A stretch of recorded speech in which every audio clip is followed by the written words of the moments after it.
Sa ating lunch naman, nagluto ako ng sinampalukang manok. Ayan, sinangkutsa ko pa lang siya. Ayan, pinapatuyuan ko at sinasangkot siya mabuti. Ako yung gagamitin ko traditional na pang-asim. So, nilagay ko lang sa plastic yung sampalok. Ayan, pinapakuloan ko na yung sabaw. Tapos, ayun yung sampalok. Kumukulo siya. Dali lang naman yan. Pagkatapos mong isangkot siya yung manok, ang gagawin mo lang is ayan, pakuluan hanggang mawala yung mga dugo-dugo sa loob ng buto.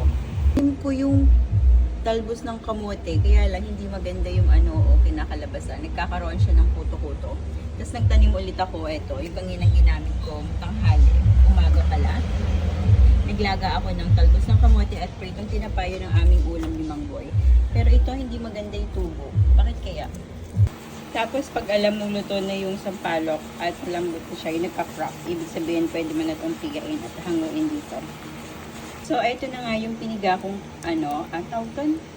tamarind, sampalok. So, binabad ko lang ng konti pa. Ayan. Tapos, dinagdagan ko na ng sabaw na konti para mas masarap, maraming sabaw.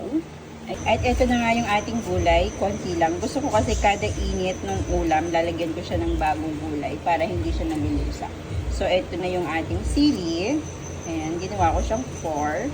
And then, nilagyan ko lang siya ng sitaw. So, ayan, konti lang din. Pero meron pa ako sa loob ng ref. Para pag ininit ko siya, fresh pa rin yung gulay. Hindi yung laging, pag iniinit mo, lalong nalalanta yung gulay. So, yun ang sikreto ko.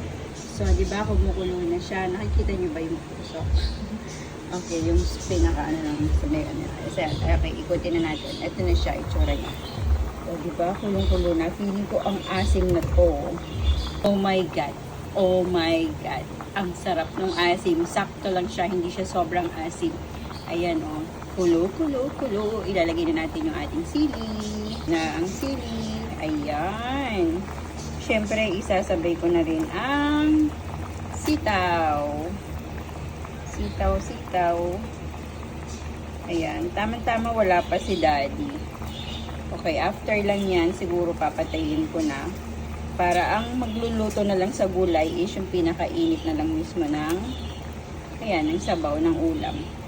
Okay, so, after nyan, syempre, okay, papatayin ko na yan. Okay, papatayin ko na yan, tapos ilalagay ko lang tong mustasa. So, mamaya na natin siya balikan kapag ihahain ko na, ha? Ayan, happy lunch everybody!